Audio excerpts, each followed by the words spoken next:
বলি কি বন্ধু, আজকে না তোমার যাও দরকার নেই বন্ধু, না ভালো আজকে তুমি তোমার বাসায় যাও, আমার ব্যাপারটা আমি দেখি। হ্যাঁ সে না হয় আমাকে একটা চর মারবে, মারুক না। আরে বন্ধুর জন্য একটা চর খাবো, নো প্রবলেম, কোনো সমস্যা নেই। চলো, বাসায় চলে যাও। হ্যাঁ চুপ করো, আমি আসছি, নো টেনশন। শুনুন, এই যে আমার বন্ধু রাফসান, রাফসান না আপনাকে খুব পছন্দ করে, খুব ভালোবাসে।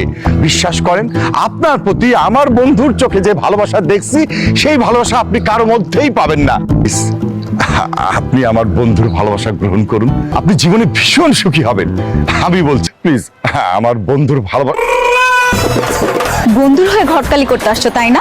তোমার বন্ধুর সাথে প্রেম করলে অনেক খুশি থাকবে। রাফসান তোকে পছন্দ করে। হ্যাঁ, আর আমি এই ছেলেটাকে পাত্তা দেই না। তোমার কাছে এটা আমি একদম আশা করিনি। ছেলের হয়ে প্রপোজাল নিয়ে এসেছো তো আবার নিজের মেয়ের কাছে। ছি বাবা ছি।